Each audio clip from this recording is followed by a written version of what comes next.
Hey, it's time to wrap up February reading. Am I dressed like it's spring? Yes. Is it supposedly 60 degrees or over outside today?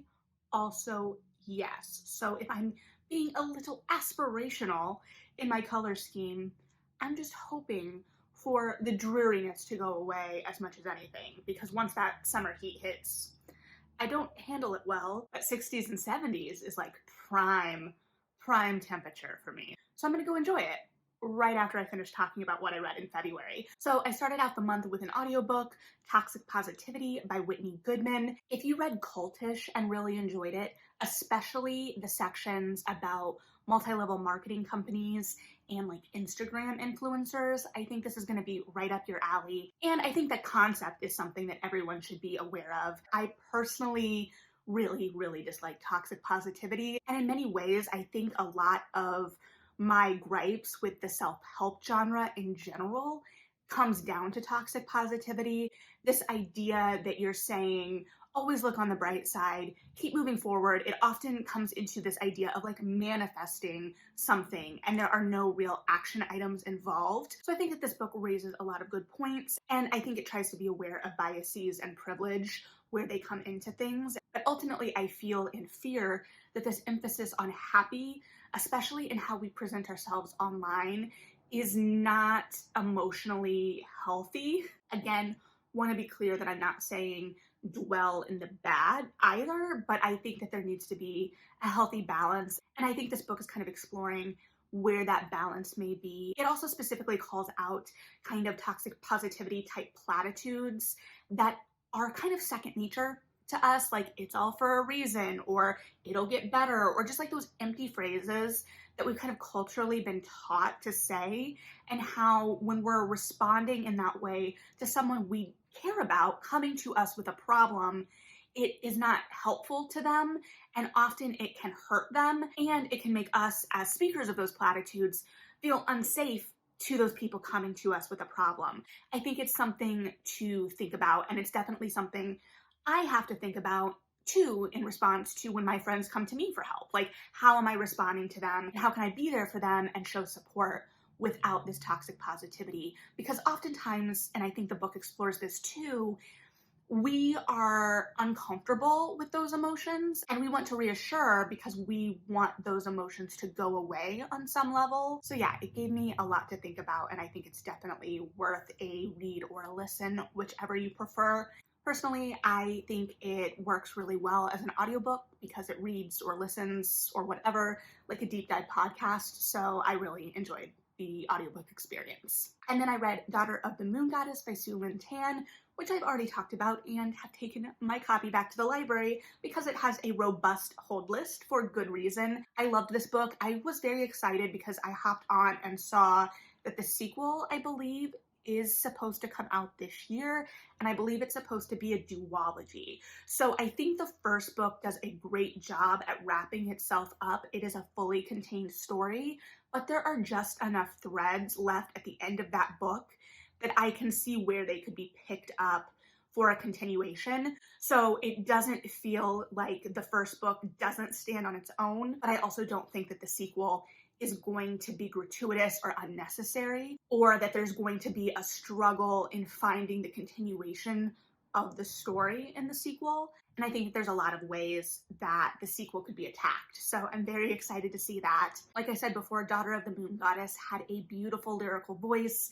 Our protagonist was super strong and engaging, and the way she handles relationships in this book and responsibility and honor in relation to those relationships was stellar, and I loved watching that kind of internal struggle amidst the external and trying to figure out how to honor one's own emotions and needs while also serving something larger and recognizing the bigger picture of something. I just thought it was so well done, and there were so many twists and surprises and plenty of romance sprinkled in without it feeling like it overpowered anything either. So really loved it. Very excited to see what we get in the sequel. And then I reread The Secret History of the Pink Carnation by Lauren Willig. Talked about this in a reading vlog. I loved this series from like teenage and through early adulthood, and I was excited that it held up better than I feared it would. It has this really fun voice to it that's romantic and flippant and also just funny. And if you like that Scarlet Pimpernel type foppish intrigue, I think this would be right up your alley. I'm very tempted to continue with the rest of the series, but it's also a very long series and would take up a lot of time, and there's so many new things I need to and want to be reading too, so I don't know, but it's delightful. I also talked about in that video how I forgot how long Jane was teased, and I had forgotten that again in that she's the last book in the series. So to get to Jane, which is where I want to get, I'd have to read like 11 more books and a novella if I want to follow Turnip's story again. You know, it's a commitment. It's a commitment, but they're so fun. And if you've never been on that ride, I think it's a ride worth taking. And then I flipped completely tonally and read Jawbone by Monica Ojeda. This is a book that takes a look at a group of girls who are obsessed with horror, and two friends in particular, and kind of follows their falling out and one of their kidnappings by a teacher, which again is not a spoiler. That is the opening given circumstances of the book. And then we're kind of going back and tracing how we got there. It explores with voice and form because we move to different ways of telling the story, different kind of points of view. We go from third person to therapist transcripts, but only seeing the speaker's side, not the therapist. They never speak. There is just a lot that is being played with, and the voice is part of that as well. Really creates a very frenzied atmosphere that builds that anxiety, builds that sense of horror, and the length these young women are willing to go to is part of that. And I've talked before about really enjoying things that explore the kind of danger of young women and of that time, because everything feels so dangerous at that time. I specifically talked about it in relation to Mariana Enriquez and Megan Abbott. A comment on my review of Jawbone, I believe from Freddie, talked about the progression of this group of young women basically into a cult. And I think that articulated something I didn't find the words for in my video and was just perfect. So I wanted to mention that. And I think it kind of explores the danger that everyone at that age is on the precipice of, and it uses horror and also an obsession with horror to really fully articulate that. I think that this book was very disconcerting, and there were times that I don't know that I absolutely understood what it was doing, but I think it was so skilled. And again, I can't even imagine what it takes to translate something like this, but definitely something to pick up, especially if you are interested in horror that's kind of internally driven and the anxiety that builds organically throughout the piece. Just really engaging across the board in terms of tone and form and intertextuality, and deceptively short, because I didn't find it a quick read, but that wasn't a bad thing. It just required my attention, and there were lots of threads to try and unravel and follow. Lots going on and lots to dig into in that one. If one of my book clubs was still a book club, I would probably recommend this book for it, hands down. I actually texted them while reading saying, hey, if any of you are looking for a book to read, I would really be interested to know your opinions on this book. So just something to keep in mind, I guess. And then I listened to How to Fail at Flirting by Denise Williams, which had been in my audiobook library way too long. And now the sequel is also in my audiobook library because I loved this so much. I will say it looks like a fun kind of rom-com. It deals with some really heavy subject matter, and so that's something to be aware of before you go in. There is exploration of a past abusive relationship, and that abuser is seen on page, and our protagonist has to deal with that in the text. So just something to be aware of.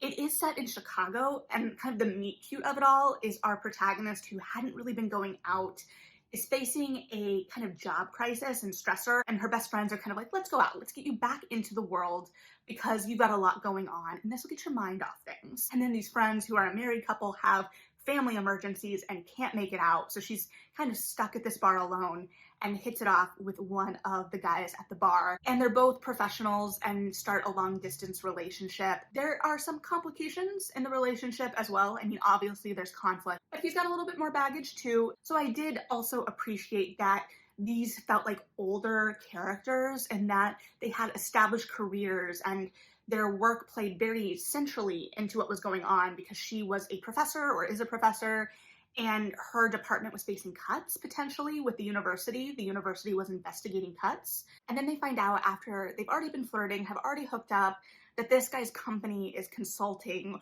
with the university to help determine where these cuts should happen so that there is a conflict of interest potentially. And so there was a lot going on, and a lot of the conflict stemmed from adult logistics in many ways. But again, it does deal with some deeper subject matter as well. So it may be worth looking up the full trigger warnings if you're worried about that. I believe I did see the author list them, whether on like Goodreads or her website. I don't remember, but they are available out there. And the Storygraph tagged warnings on this one looked pretty accurate. So something to just be aware of.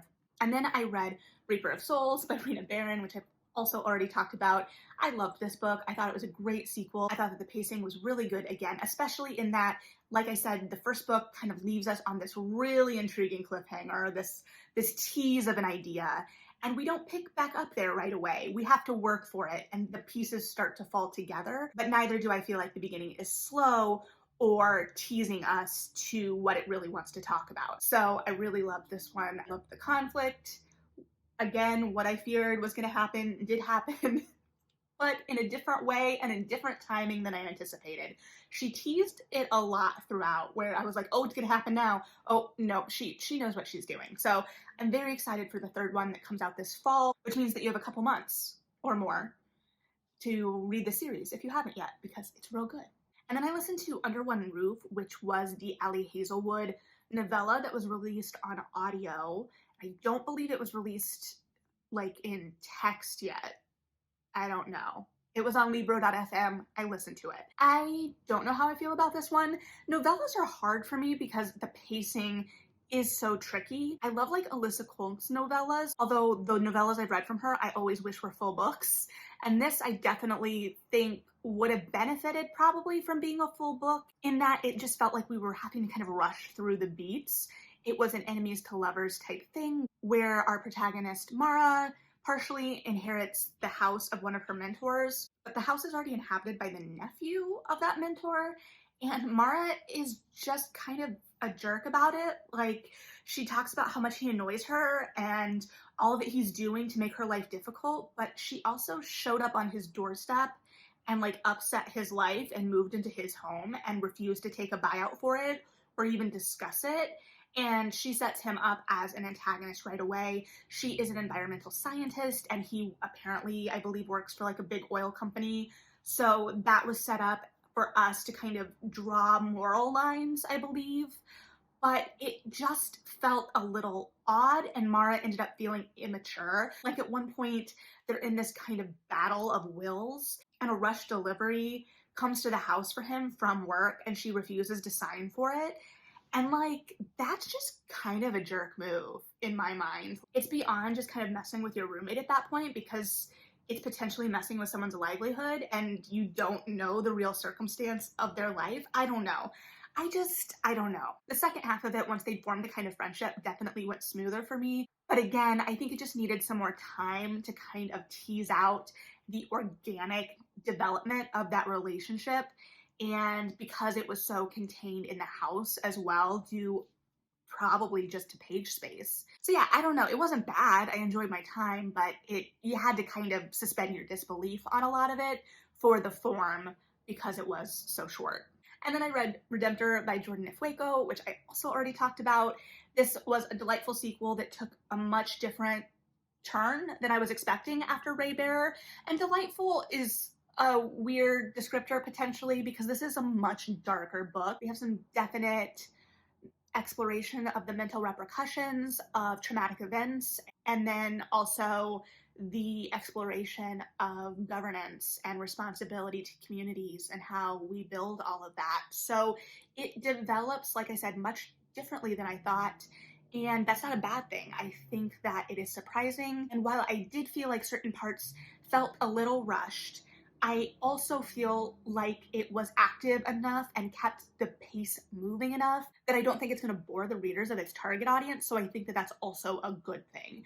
So yeah, just a really interesting duology that establishes a really engaging world and introduces us to a lot of really interesting characters. So yeah, definitely one to check out if you haven't yet. And then I listened to Black Love Matters, which was edited by Jessica Pride. This was an essay collection that explores kind of the history and cultural significance of Black romance. And I thought it was super well done. It included lots of giants of the industry contributing as essayists, and it addressed a wide variety of topics and angles within its exploration of romance.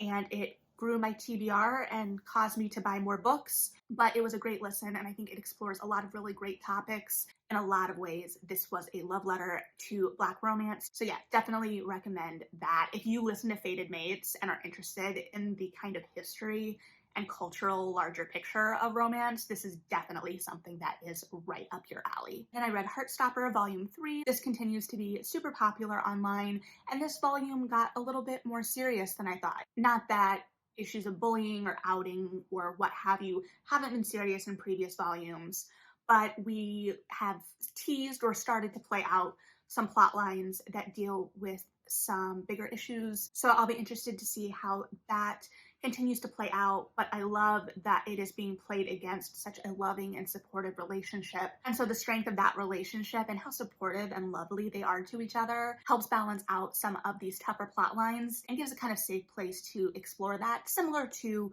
when I talk about romance novels being able to explore some really hard things because there is that guarantee of the happily ever after. Now, whether it feels earned or not is another discussion, but I'll be interested to see how this continues because my hold for Volume 4 did just come in, and I haven't read any spoilers for this series or follow it super in depth like I know some people do, so there may be stumbling blocks in Nick and Charlie's relationship in terms of their connection with each other coming. I don't know. I'm not saying everything is always going to be great between the two of them, but I think so far how this relationship has been approached has been really wonderful and refreshing and lovely. So we'll see how that continues and should have more to report back next month. And then I read How High We Go in the Dark by Sequoia Nagamatsu, which I've also talked about for a Feature Friday. This book was haunting and lovely and really took a look at community and interpersonal connection amidst grief and kind of the longevity and resilience of the human spirit. And it did this through interconnected short stories that kind of formed a larger narrative. It was really well done and lovely, and I have better collected thoughts in that video. And then I read The Once and Future Witches by Alex E. Harrow for book club. This book was the kind of perfect encapsulation. So all of us in book club sat down and were like, we really liked it. And then we proceeded to pick it apart for like an hour or two. I don't remember how long. And we kind of talked about this idea of like discourse and being able to like something and also critique something. And I think that that's really important to be able to still critique things that you enjoyed.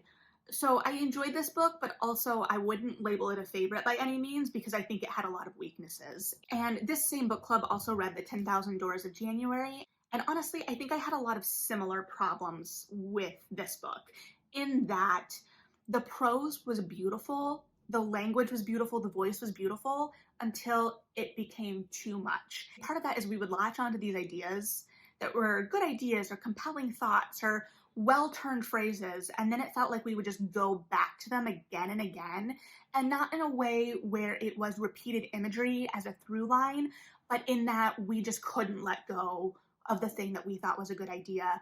And all of it could have been edited down. The pacing was just completely off.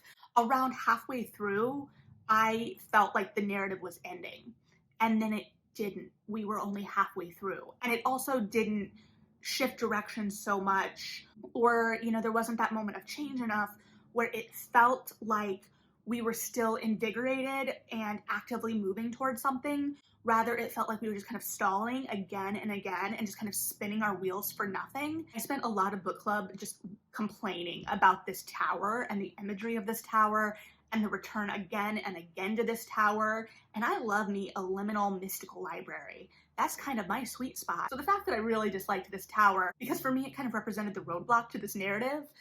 Our sisters are the heart of this. Their character development is at the heart of this, especially because like the suffrage angle gets kind of left behind. I felt very early on, which was fine to me. I know when I first talked about this book when it came out, I was worried about how that angle was going to be handled because I think that there is a lot more nuance to the suffrage conversation we're having now, and I wasn't sure how that was going to enter the picture. I think it did, or there was an attempt for that to happen, but I think we also like left that storyline behind. Magic felt like it came very easy to these three main characters, these three sisters who were at the center of this. I did really enjoy them, and when they were first introduced, I was like, oh, it's the maiden, the mother, the crone, how interesting. And then it didn't really trust us as readers with that. It was like, get it? It's the maiden, the mother, and the crone. And I was like, no, I got it. I got that. And they interacted with a lot of really interesting women in their periphery. And they were obviously the center. I mean, they're our protagonists, I get it. But it started talking about these women that were being persecuted on the sidelines that were associated with them and what they were going through. And it was very frustrating to see like these people in pain on the sides, and we're just not acknowledging it. We're just like on the run for like 200 pages. Our antagonist isn't really fully developed at that point. And I did enjoy the antagonist and the idea behind the antagonist, but it also felt, like I said, kind of disjointed. I think we just really needed to tighten, specifically amidst that second half. The ending, I don't know. Something happened that I don't really know why, or if it was earned, or what it was really saying. I think it was trying to say something really, really profound, and I don't know that it necessarily succeeded. So, talking, it sounds like I hated this book. I didn't. I was just very frustrated because I could see all the potential, and I was really engaged by these characters. But I think it got so caught up in ideas that the characters and the plot got muddied. And I felt the same with 10,000 Doors of January. So I don't know. I'm definitely interested if other people have read this, what their thoughts are. I can see people really loving this as well. I have friends who have really loved this, rated it 5 stars. People I generally agree with on things. So again, I'm not saying it's the worst thing I've ever read. I really enjoyed myself. I just had some frustrations, and that was kind of the entire discussion of the book club. We kept going, I liked it, but why? And then we would air our grievances. So if nothing else, it was a very, very successful book club pick because we jumped right in. We usually kind of talk amongst ourselves about what's going on in our lives first, and we were like, no, we have things to discuss. And part of it was like all of us had just completed it same day, right before the meeting, so it was fresh in our minds. So yeah, lots of good discussion to be had with this one, but I think it just got in its own way sometimes. And then to finish us off for the month, I'm going to cheat a little bit in that I technically finished this in March, but I read most of it in February, and I really want to talk about it. And that's The Undertakers by Nicole Glover, the sequel to The Conductors. I talked about this briefly in my kind of like sequel reading vlog because I had started it. I intended to finish it around that time. That clearly didn't happen. Not the book's fault, just shuffling around what had to get read for things like book clubs and this and that and the other. So I loved it. I need people to read this series if you haven't yet. Like I said before, I haven't seen a third book announced, and I really, really need it. While I was reading this book, I was battling a lot of anxiety just in my personal life, and every time Hetty and Benji interacted, I was actually grinning. There's just an easy familiarity to these characters. Glover writes this subtle intimacy. You can feel the history between these two, and there's just something so lovely in these small moments and the imagery of these small moments. Like I talked before, I think about the kiss between them before Benji goes to his fight, which I think is one of like the more intimate scenes in terms of like pure physical intimacy. But there are just these moments, like in one scene, Hetty is lying on the floor of a room because she's kind of dealing with a lot emotionally, and she's just kind of lying there unpacking mentally things.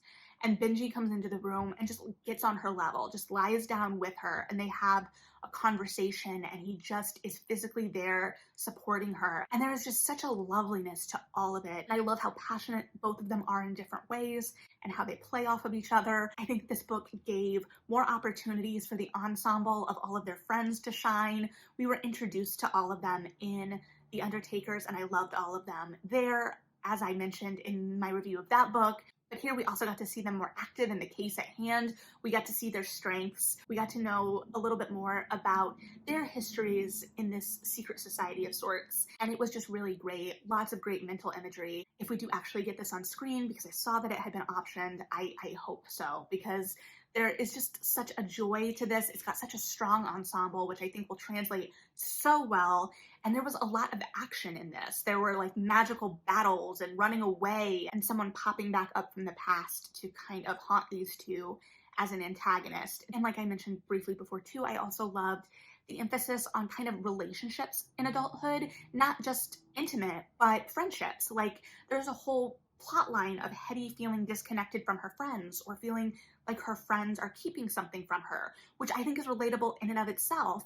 And then the way it's handled, I think is done so well. And I loved seeing that play out as a storyline because I think friendships are so important. And I think that this gives significant weight to friendships and community in that way as well. And then, you know, on top of all of that, there is magic and a mystery that's being solved. So definitely, if you're interested, please pick this up. They're paperback original releases. They are out. You can get your hands on them. And if you get your hands on them, I hopefully then will get my hands on a third book. So definitely something to check out. So yeah, it was a good reading month. I would be lying to you if I said I wasn't hoping to get to more, but what can you do? I'm happy with what I read. Have you read any of these books, especially the books I haven't really chatted about yet? What did you think? What did you read in February that you really loved? You know the drill. Chat if you feel like it. But thanks for hanging out as I wrap this up. Read something good, like and subscribe if you feel like it, and yeah, bye.